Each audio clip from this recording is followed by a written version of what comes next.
Start with Thomas. Go ahead, Thomas. Good afternoon, buddy. How are you today? I'm well, Thomas. How are your days off? They were quite good. They were quite good and relaxing, and even enjoyed some Rockies baseball. Hey, what is the update on Charlie from last night? Charlie's doing better. He will not be in the lineup tonight. We're hoping that he's available in some capacity off the bench. But he's feeling better, still a little sore.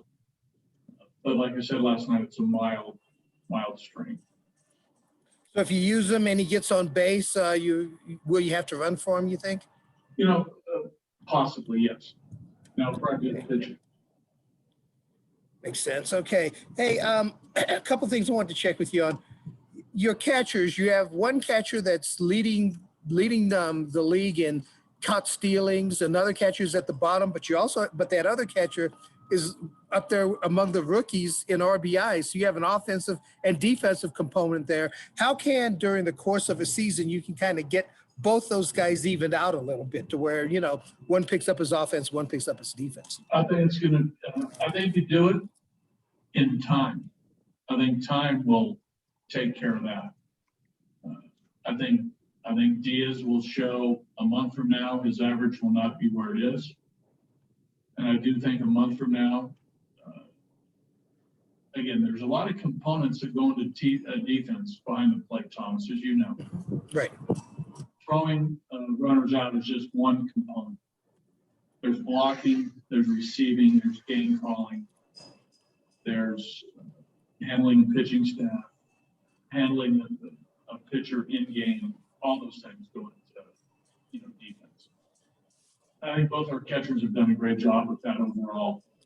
For being Dom, in essence, being a rookie, and Leah's coming over to a new team.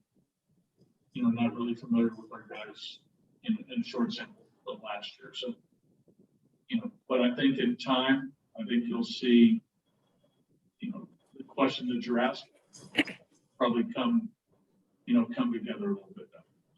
Hey, what is Dom's best strength, you think, defensively? Is it the working with the pitchers, where it seems like he's really been very smooth in that respect, or something else? I don't know. Well, he's got a lot of strengths. I think he calls a good game. I think he receives the ball. I think he blocks well. I think he moves behind the plate well, out in front of the plate with bunts. There's a couple things that he and Red are working on as far as his technique. Getting rid of the ball and, some of the little things to the critical catcher's eye that, Red and Dom have worked on that they've identified. And I think it will come together. This is, you got to remember now, and we've talked about this, the major league game is much faster than the minor league game. And Dom is learning this first game as a catcher that is getting a lot of starts. Thank you, buddy. Go ahead, Patrick. Good afternoon, buddy. Good afternoon. Another injury question for you. How's Tap doing? The Tap's in the cage as we speak. He's going to take some swings. If he comes out of that feeling good and feeling that he can, be a contributor and not have any impact negatively on his swing with his hand, he'll be in there. So he feels better. Just spoke to him before he got in the cage, and he's feeling better. So that's a good sign. Okay, so that's why the lineup's not up. You're kind of waiting to see how that's going to go. Exactly. Okay. Yes. Okay. Don't mean to ambush you with this question because you may not be. I will not feel ambushed. Okay. Because you may not be aware of it, but the Dodgers are reportedly going to sign Albert Pujols to a major league deal for the rest of the year. Just your reaction. I mean, the greatness of Albert Pujols. What does that mean for the rest of the year? In other words, a major league deal with the idea that they want to play him, is from my understanding that for the remainder of the 2021 season, Pujols will be a Dodger. At least the earlier reports indicate that. Okay.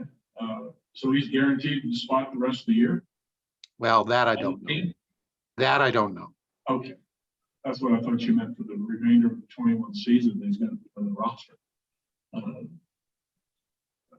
hey, it's an experienced bat, going to their team, and I'm sure that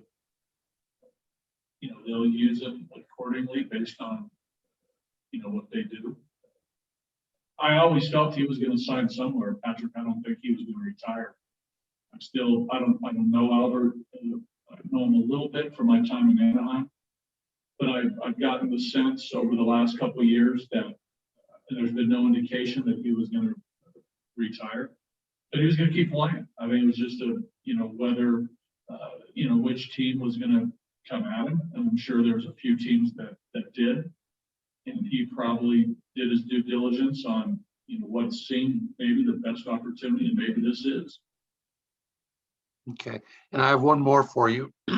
I know you discussed Yonathan Daza last night post game. I wanted to follow up a little bit on that. He had such good numbers, at least batting average wise, throughout the minor leagues, and yet he never really got. I guess I wondered if he was going to be able to transfer that to the majors. And I know it's a small sample size at this point, but has he surprised you at all with his production? Or did you kind of see hints that he might be able to pull this off, at least the early case? What I saw in spring training, and I mentioned this last night or yesterday afternoon, I'm not sure which, but there seemed to be more strength to his swing. It seems as though he seemed, for lack of a better term, more sturdy in the box. He wasn't, previous Daza in the last couple of years, there was some movement. His head would, not stay still, like through a bit hitter swing. At times he swung wildly, he expanded the zone. He still does that a little bit now, right? The walk rate is super low. But what he's done is he's put the bat on the ball, I think, with increased strength and a little bit more bat speed. So I think the exit velocity is up from where it was in previous seasons. I think his overall bat to ball skill is above average. He can make contact. And I think when you make contact, you always have a chance to get a hit, right? I mean, he's had a couple dribblers on the third baseline. He's gotten jammed, and some balls have dropped into right field. There's something to that, right? There's something to the ability to get hits. But I think you made a good point, Patrick. This is a small sample size this year of less than 100 at-bats. But, presently, he's doing great. He's doing really well. So, the challenge for him is to stay consistent in his approach, try to increase the walk rate. By that, you're just, you're taking pitches out of the strike zone and not swinging at them. You're swinging at strikes, and with a little bit of maturity that he's shown, even from last year to this year, I think it's been measurable. So he's in a really good place. He's playing with a lot of confidence. And in the batter's box, I think it's showing. He's calm, focused. And when that happens, when you're calm and focused, and you're a little stronger, and you can put the bat to the ball, you should get hits. And that's what's happening. Great. Thanks, buddy. Yep. We'll go to Danielle and then back to Thomas. Go ahead, Danielle. Hi, buddy. What have you heard about Brandon Rogers after his first rehab game? Yeah, reports came back, very favorable, 2 for 3, ran the bases well, looked good on defense. Swing was short, which we know he has, which is a good thing for Brendan. He came out of yesterday in fine shape, in confidence. But the at-bats were solid. No hesitation or tentativeness with the league. So all reports very good. And now Kyle's pitching tonight. We're hoping for the same sort of good news on Kyle's front, and hopefully again another good game for Brendan. And still no timeline for Brendan? No hard time. Okay.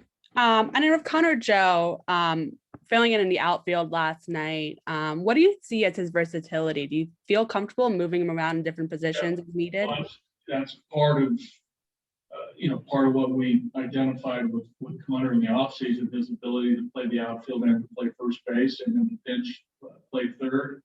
And to those of you who always want to know who our emergency catcher is, it's Connor Joe. He caught it at the University of San Diego. Pirates drafted him, I think, with the possibility of him catching. So he's caught. So he's our emergency catcher. But more importantly, he's comfortable in left. He's comfortable at first. He continues to work hard with Stu and getting on drills to improve the defense. But, we had no qualms of moving him out there. We saw him in spring training out there as well. So he's comfortable in both spots first. Thank you. Go ahead and close this out, Thomas. All right, buddy, a couple follow-ups. With Kyle, him around 60 to 70 pitches tonight, are you considering bringing him right back after that? 60 to 70, next time out, could be 5-6 innings. I mean, do you feel like this could be the only rehab start there? No. He'll make another one. Okay. You want to get him up to right around 100, or where do you want to get him up to before bringing him back? Thomas is going to make another start after this. 5 days from now will be Thursday, 20th. We'll get him to 75 to 90, depending on the game. Every game is different. Hopefully he'll get in that area, 75 to 90 pitches. Okay, all right, great. And on Daza, that was a stretch after the Arizona series that he didn't start very much. The starts have picked up. Was that more matchup related, or was there something in the swing or in the approach that you had him kind of step back, work on in the cage? Well, it was I think he had backslid a little bit performance-wise, and then we popped him back in there, and he started to get hits. So I think it's one of those things when you get hits, you play. And there's a number of guys in that grouping of players, the Dazas, the Hampson, Fuentes, when Sam was here, Trejo, Connor Joe. Those guys get their starts, they get their playing time, but when they do get starts and they produce, more than likely they'll play more. Thanks, buddy. All right, Thomas. Okay, guys, thanks. Thanks, buddy.